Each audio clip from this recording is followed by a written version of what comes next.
Hey everybody, today we're going to do some Euro nymphing. Oh, that's a good one. Whew.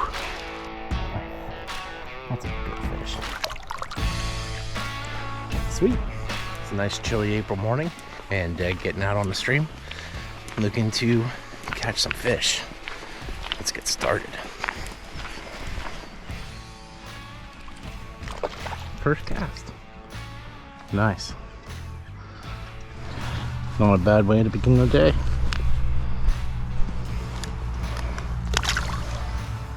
And you see where he was sitting on the inside seam of this current where it just starts to get a little slower. Higher water, that's a great spot to hit. There we go.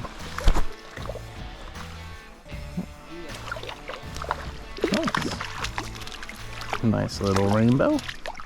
That was on the blowtorch. There he goes.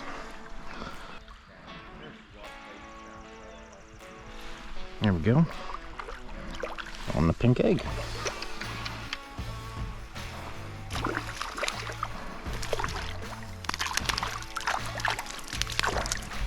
It's another nice little window. You know, anytime you're learning a tactic, there's a little bit of a learning curve. And Euro nymphing's no different. You know, it's very simplified fishing. But one of the biggest things that I've learned so far when learning how to Euro nymph is just your line management, your line control. Start with about 2 rod lengths of line outside of your top guide and learn how to manage that length of line first.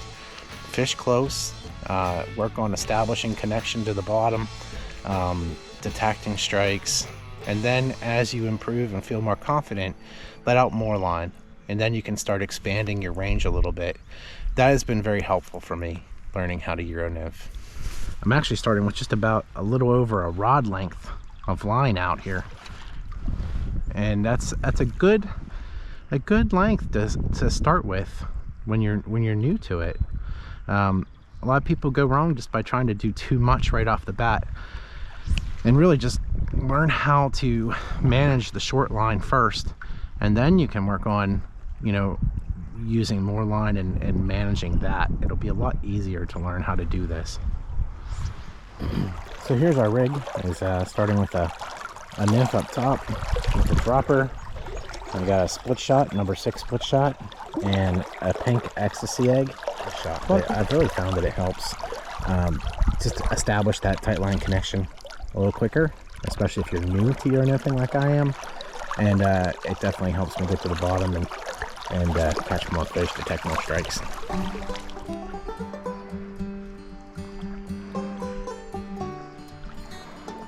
There we go.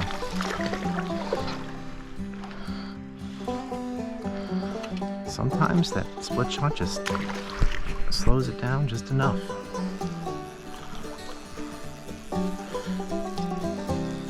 It's not even about necessarily getting on the bottom as much as it's just slowing the presentation down a hair and allowing the trout a chance to react and eat it.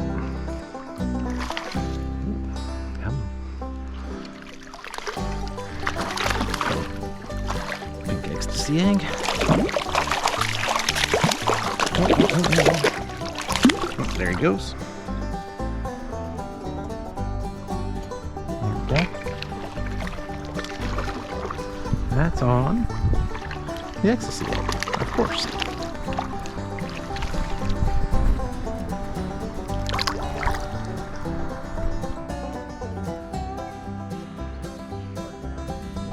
There we go.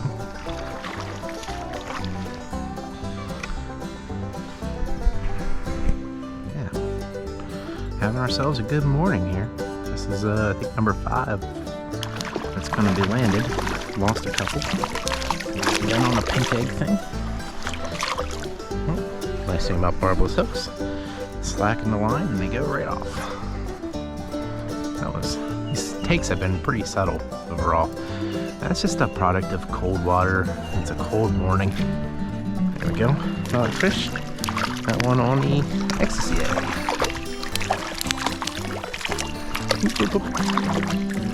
Come here. This little fish.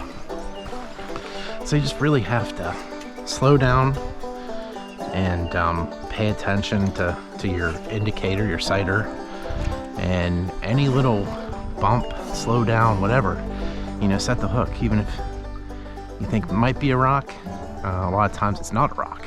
It's just the fish are hitting so subtle. I'm still very new to Euro nymphing. There's no doubt about it. I just started this year. I've always tight lined though, which there are a lot of similar concepts, such as, you know, just not using an indicator, looking at the line for the strike, going a lot off of feel, trying to feel the bottom, feel your flies bouncing along the bottom. And so there's a lot of similarities. The only difference really is that I'm fishing with a much more finesse rig, I guess you would say. Just trying to read the current and keep my flies in those feeding lanes where the trout are going to be sitting. Fishing with relatively short line. Oh, there was a hit. And I'm trying to cast just about 2 rod lengths up and 1 rod length over, and just enough that you can control the line. It's all about line control and getting your flies into those seams and keeping them there as long as possible. Euro nymphing, you're really looking at short drifts.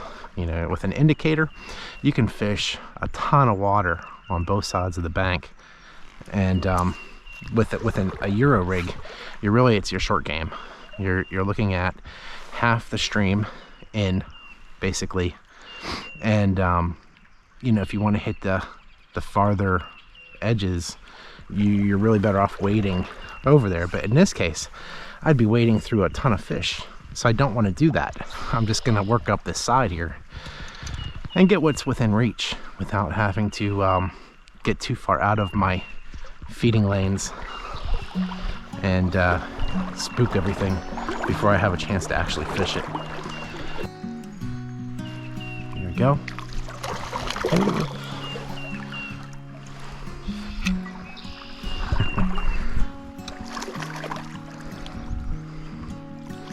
Oh, pink egg. I was just gonna say before I caught that last fish that I'm 44 right now, and when I was 11 years old, I caught my first trout right here. So this little section here is very special to me. I've been fishing it all my life, basically, and every time I come here, it's just a walk down memory lane. I think that's the beauty of fishing, is that you can return to certain waters and look at a pool or a run, and you remember the day, you remember the conditions, you remember everything about it. It's an instant recollection of what happened there, and it connects you to your past and who you were and who you dreamed of being.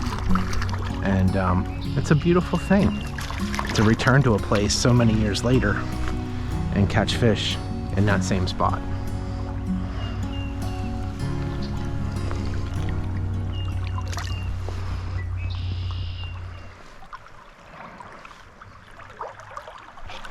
There we go. Oh, nice fish. Nice fish. Oh yeah. That's a good one. Whew. Sweet. Nice. Come on. That's on the pink egg. Pink ecstasy egg. Come on.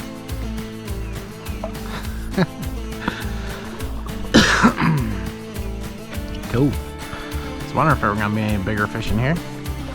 And there are. Figures I didn't bring my net.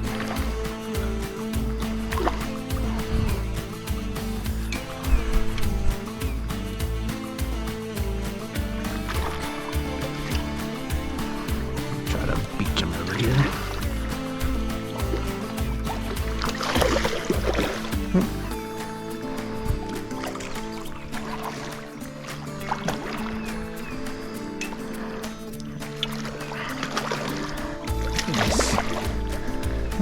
Come here, fishy. Where are you?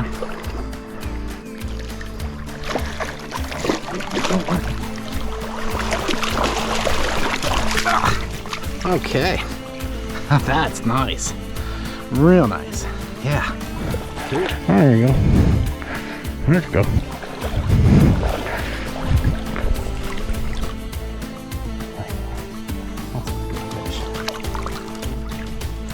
Sweet. Tell you what, first hour here caught about a dozen fish. It's just been a great morning. Euro nymphing, catching trout. There we go. Look at that. We have come up to the top of this riffle here and starting to get some bigger fish. Yes.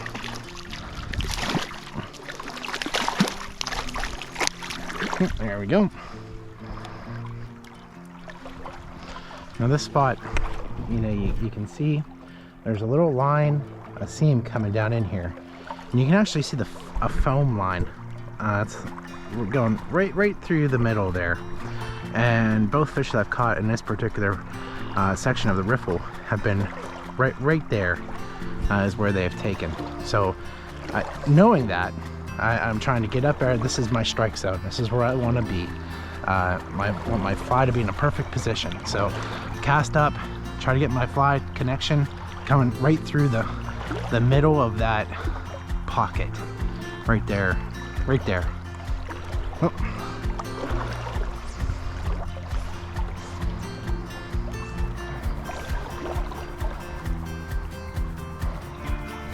There we go.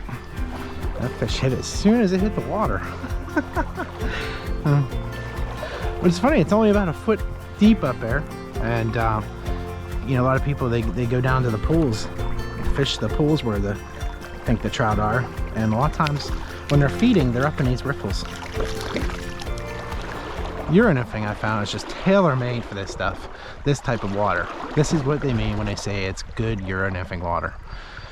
It's consistent depth, only, you know, 2 to 3 feet deep, and fast moving, which helps you establish that tight line connection a little easier. It helps you keep your flies on the bottom without a whole lot of weight. It's just a lot easier to fish, but that's also the type of water where fish like to move into to feed.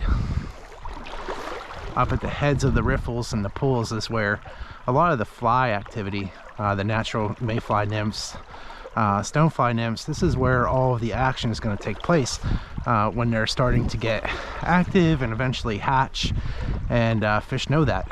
So as the day goes on, when you start getting into the really good feeding times, this is where you want to look for fish.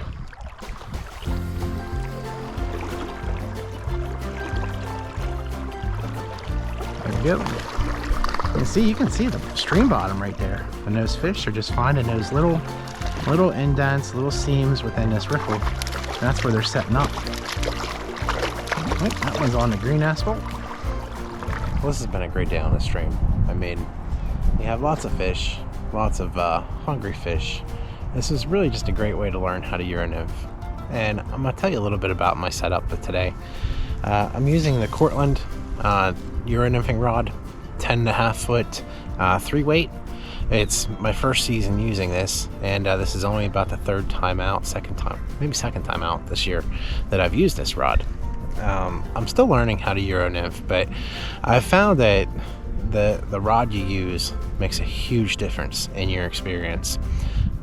I've used rods in the past that had like kind of multi-purpose uses, and one of which was to be used as a Euro nymphing rod, but I'm learning that a real true Euro nymphing rod is hard to replicate because it has several features that you're just not going to find in a lot of the multi-use, multi-purpose rods. And one of that is just the stiffer butt, the fighting butt. Even though it's a 3-weight, it fights more like a 4 or 5. So it's pretty stiff butt, and it has a very sensitive tip. And one of the things I've noticed, you know, right away is that previous rods that I've had, when I've set the hook, you know, get that strike, you set the hook, a lot of times they were so whippy that it flew up out of the water and into the trees behind me. And I came to realize that that wasn't all my fault. It might seem like it was. At the time, I thought I was just, really bad. Like, why am I in the trees all the time? And I'm learning a lot of that was just because of the rod that I was using. And using an actual Euro nymphing rod has really decreased that problem for me so far this year. The reel is a Gray's Tidal, and it's a nice reel.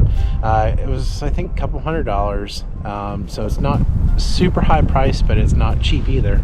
And it is a full cage reel. Today I'm using a thin mono leader, and it is a 30-foot leader. We sell them in the fly shop online here, darkskiesflyfishing.com/online store, and you'll see our selection of custom hand-tied leaders, and one of those is the 30-foot mono rig. And basically this is the thin version, which has, I think, a 20-pound butt that tapers down to a 6-pound cider, and it's a multicolored cider. We leave the tags on. The tag makes it really easy to get a good visual on your line, and it also helps you detect strikes a little bit better. And at the end of that is a tippet ring, and we attach our tippet whatever length and X we are using that day. And this has been just a really solid rig today. It's simple, which is the whole principle of Euro nymphing, is its simplicity. So you're focusing more on getting your fly into the strike zone where the trout are going to be more often and for longer periods of time, and ultimately that results in more catches. And hey, if you like this video, please like and subscribe. Also, check us out online, darkskiesflyfishing.com. Thank you.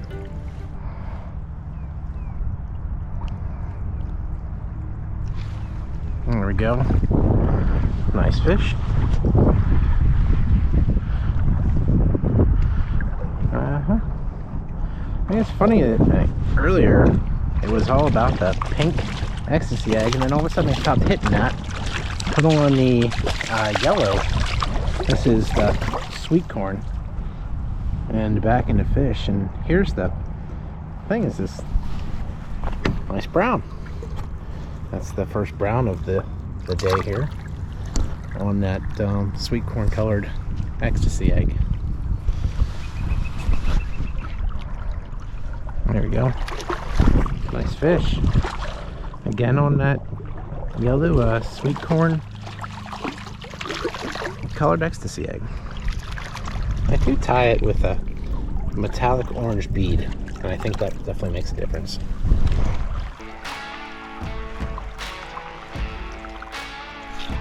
There we go.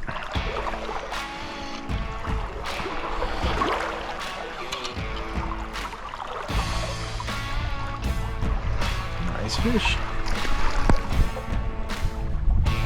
Man, this has been just a really good morning. When you get conditions like this, it really makes it easy to learn a new skill, such as Euro nymphing. And if you can find these types of conditions, it really helps you figure things out a lot quicker.